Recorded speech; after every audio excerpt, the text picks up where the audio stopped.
estudiar cómo se vive en santidad. Cuando uno habla de que la ciencia de los santos, uno piensa enseguida en la estatuica con la aureolita esa aquí encima. Y a eso no es que se refiere la palabra se refiere a lo santo, vivir en santidad, portarse de manera santa en su hogar, de manera santa en su trabajo. Nosotros pensamos que el ser santo es ser perfecto, y no. El ser santo nos lo ganamos únicamente por ser hijos del santo, que es Dios. Amén. Amén. No necesitamos ponerle arandelas, ponerle más cosas a lo que Dios dice. Tenemos que tener en cuenta que si nos están diciendo que el principio de la sabiduría es el temor a Dios, nos está Dios hablando en su palabra de que para ser temerosos de Dios hay que ser inteligente. ¿Por qué? Porque el temor a Dios echa afuera todos los demás temores. Si tú le temes a Dios, vas a echar fuera todos los demás temores. Hoy por día usted se puede dar cuenta que nosotros le tenemos miedo a todo. Nosotros tenemos, sobre todo en nuestros países, ¿se acuerdan que en nuestros países tenemos la ventana con rejas? La puerta con dos chapas, un pasador, una tranca y un palo, así que, ¿se acuerdan? Porque vivimos en temor.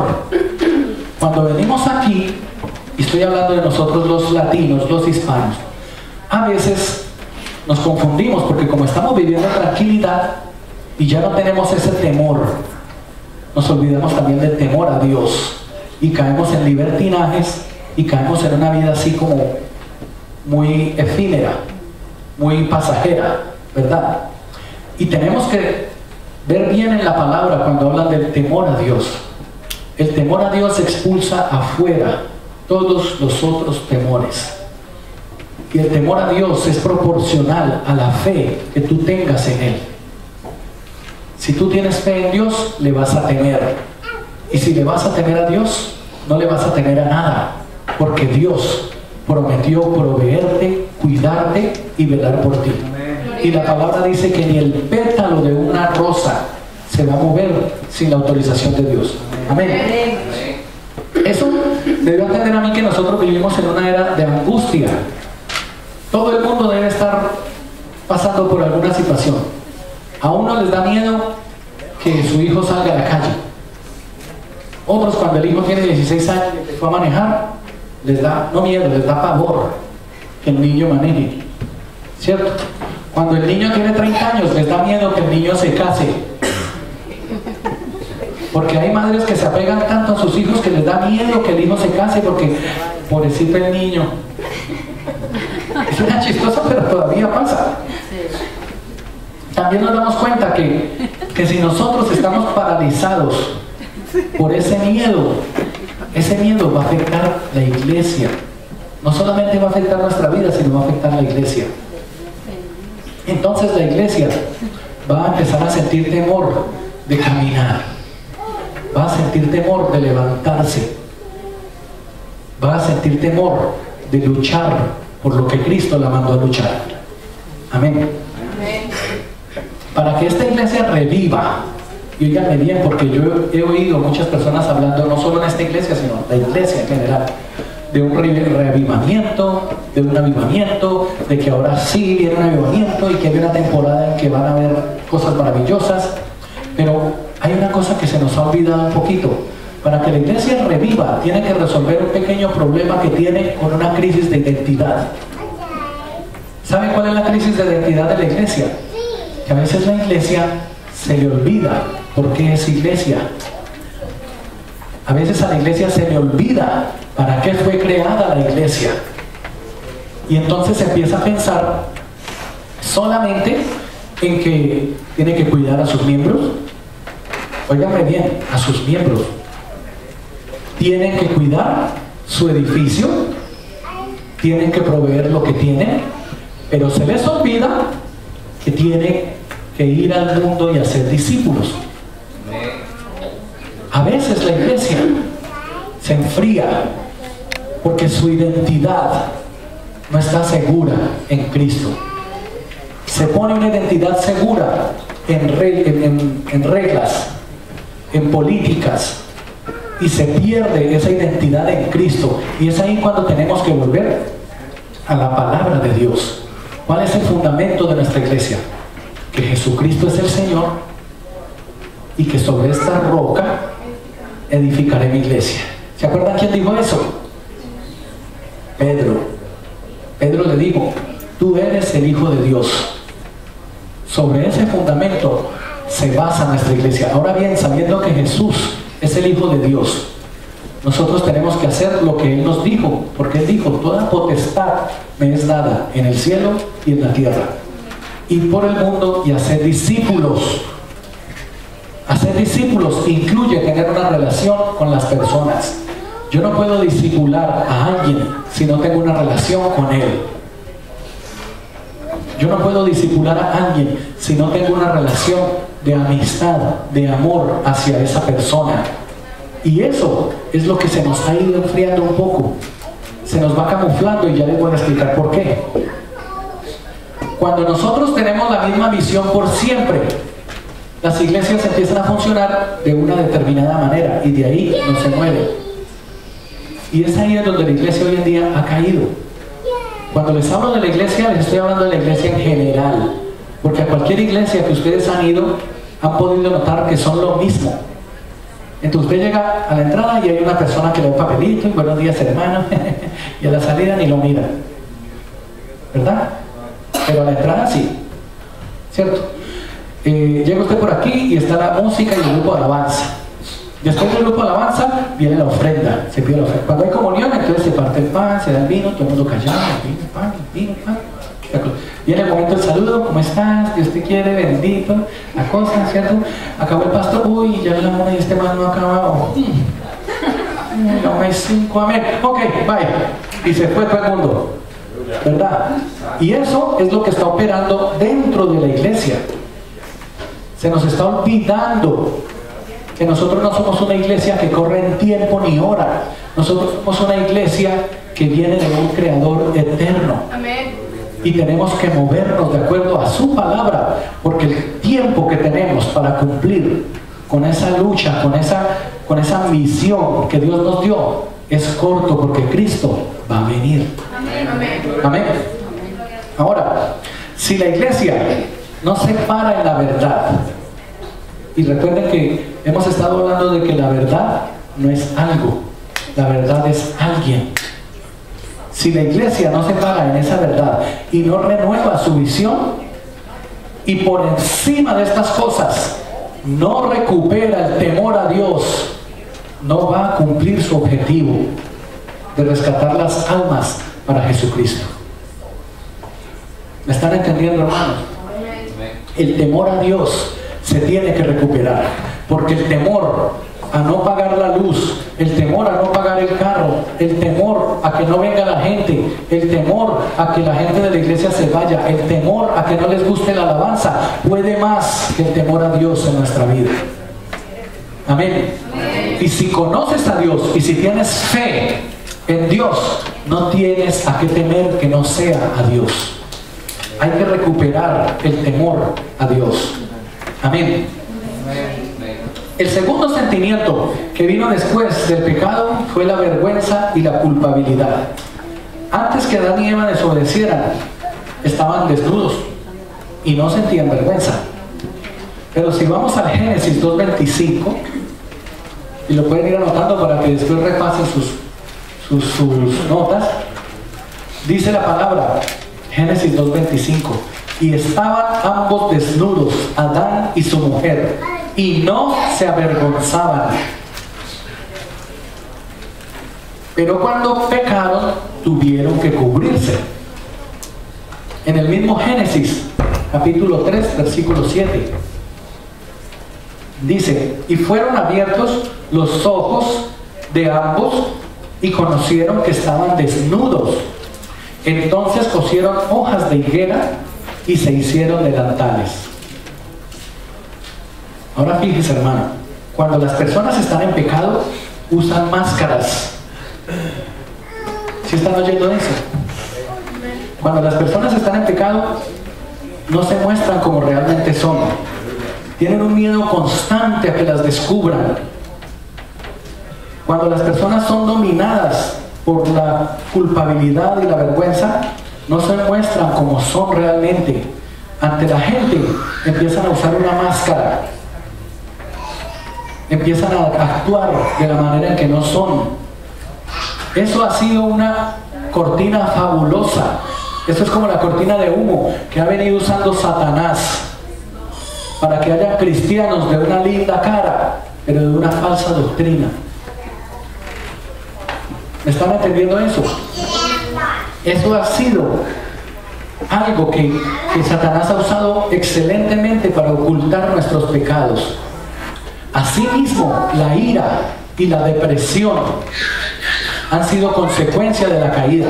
Pero tienen que darse cuenta de una cosa, y enfatizo un poco en eso. Cuando una persona está muy pendiente de lo que se debe y no se debe hacer dentro de la iglesia, hay que empezar a examinar su vida antes de escuchar su palabra. ¿Por qué? Porque los frutos no vienen de lo que se ve y de lo que se habla. Los frutos vienen del Espíritu. ¿Me están entendiendo? Usted no le puede creer a una persona porque tenga cara de piadosa o porque tenga la sotana puesta. Usted no me puede creer a mí porque sea el pastor. Usted tiene que ver mis frutos. Mis frutos no son carro, ni casa, ni beca. Mis frutos son una buena familia, hijos en obediencia y en autoridad, una buena relación. Puede que no tengamos dinero, pero estamos en una relación con Dios. Amén. Dense cuenta que antes de creerle usted a la palabra de aquel que usted piensa que es un buen cristiano, tiene que mirar sus frutos. ¿Quiere darse cuenta si es un buen cristiano y si lo que está haciendo y lo que está diciendo le va a servir a usted? Mire sus hijos. Mire sus hijos. Si sus hijos actúan en autoridad, con educación, con cortesía y con respeto a los hombres de Dios y a sus hermanos, es un cristiano que está cumpliendo su palabra. Si no, tiene una máscara así en el frente que no deja ver su pecado. Y lo que tratamos de hacer cuando entramos en apariencias y en esas cosas es ocultar el pecado que tenemos guardado. Y entonces nos empezamos todos a contaminar de eso, hasta el punto en que se nos vuelve algo normal, y así vivimos. Entonces, lo que se sale de lo normal es que la gente nos conozca como es. Cuando nosotros nos reímos muy duro y estamos en la casa, ¡ja, ja, ja! Pero estamos en una visita y... Cuando nosotros estamos delante de la visita, cogemos un tenedor y media hora para comer un pedacito de carne, y así, y el pollo empieza así con el trabajo que sé, pero cuando estamos en la casa, ¿verdad? Cuando venimos a la iglesia, yo no le digo a los hermanos, ¿qué hubo, hermano? No, hermano, el Señor te bendiga, la paz sea contigo. Bendiciones, hermano. Pero me lo encuentro en el hombre que ¿qué hubo y qué?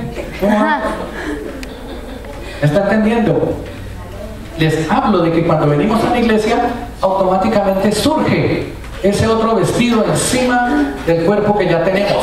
Y entonces las mujeres que andan así, pues, con pulmones y todo bien arreglado, y andan así como pavos, en la iglesia así, hermano, Dios me lo bendiga, hermano, y entonces no, nada, ¿cierto? Y lo que piensan los demás es, ¿y cómo se puede esta mujer casar? ¿Y cómo va a mantener un marido a su lado si anda así? No, nada. Pero se le encuentra en un buen marido, entonces sí. ¿Cómo está el hermano? Bendiciones, y la cuenta, y el pelo, y la cosa. Entonces, no es que en la iglesia usted venga a vivir con libertinaje, pero usted tiene que ser como Dios lo hizo. Y lo que usted tiene que mejorar no es lo que se ve, es lo que está adentro de usted.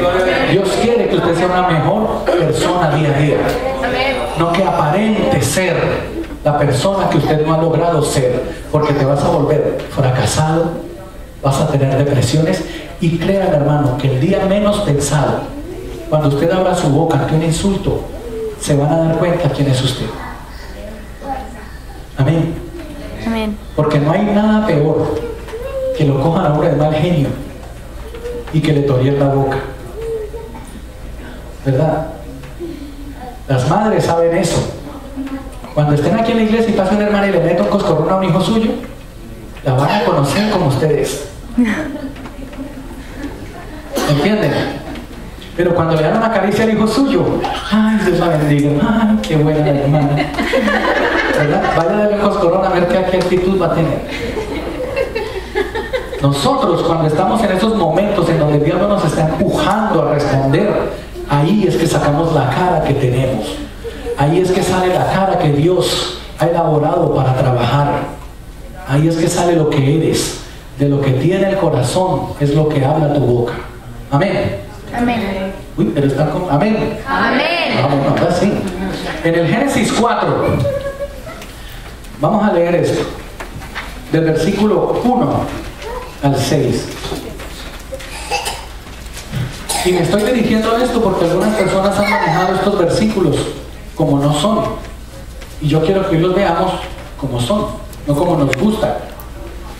De por sí nosotros queremos estar en la iglesia que nos gusta, no en la iglesia de Dios.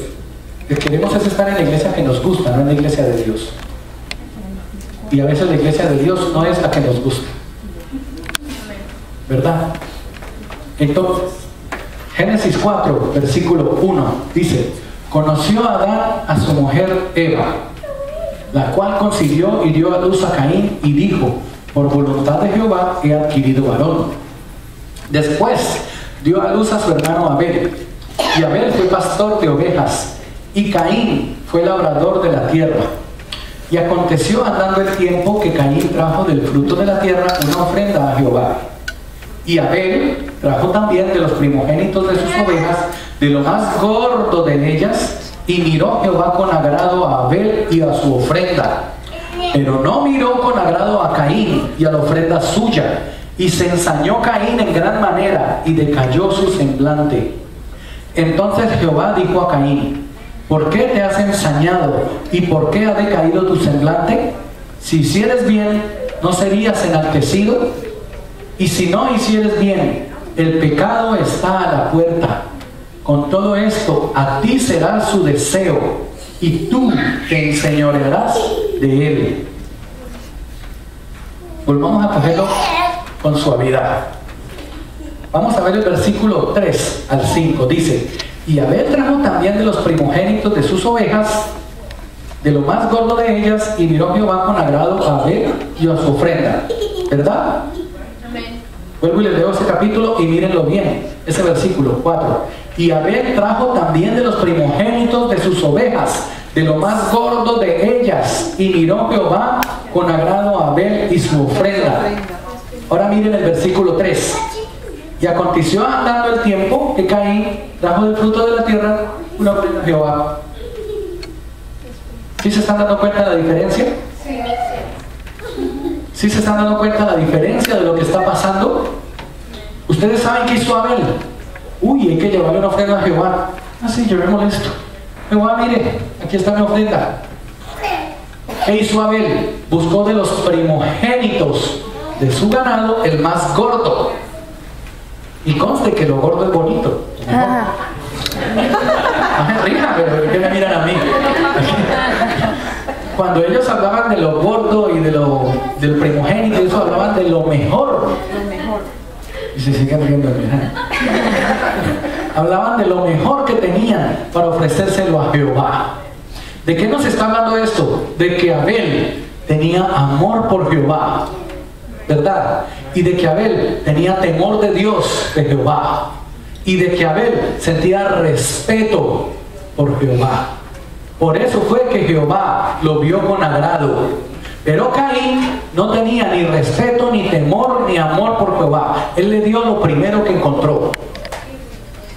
¿Me están entendiendo? Cuando usted le trae una ofrenda a Jehová, cuando usted le va a dar algo a su hermano, por eso dice la palabra que tiene que ser alegremente. Porque si usted no está alegre, no es lo mejor. Si usted no siente ese gozo, esa alegría de darle a su hermano algo, es porque no le está dando lo mejor que le pudo dar. Como si a su hijo el día de Navidad, en lugar de darle un iPod, usted le da un Walkman, de esos que se usa con cassette. Usted lo puede comprar. Tome mismo en la Navidad. Bueno, gracias. ¿Sí o no? ¿Por qué? Porque un Walmart, pues ya valdrá 20 pesos, ¿cierto? Cómprele un iPod. Ya son 100 y pico, ya a usted le duele más, pero le va a ver la cara a su hijo. ¿Se están entendiendo? ¿Qué es lo que yo les quiero decir? No es que den cosas caras y cosas valiosas, no. Es que si usted da lo mejor de lo que usted puede dar a su esposa, a su esposo, a su mamá, a su ser querido, él se va a alegrar y se va a sentir bendecido con lo que usted le da. Pero si usted le da cualquier cosa, él se va a sentir en enojo, se va a sentir decepcionado de usted. Porque no crean que es el detalle, él sabe que usted lo tiene en poca estima porque le dio cualquier cosa. ¿Me entienden? Yo les conté que cuando era diciembre mi mamá siempre me daba calzoncillos y medias, ¿se acuerdan? Siempre era, pero era porque ella me tuviera en poca estima, era porque no había para más. Entonces el regalo de niño Dios me lo camuflaban de una vez con lo que yo necesitaba para después del siguiente año. Y cuando le pedí algo bien divertido, algo más chévere, entonces me dio los calzoncillos con la foto de Batman. Pero lo que ella hacía era darme de lo que tenía, o sea, no había para más. ¿Me están entendiendo? Es diferente cuando usted le da lo que ya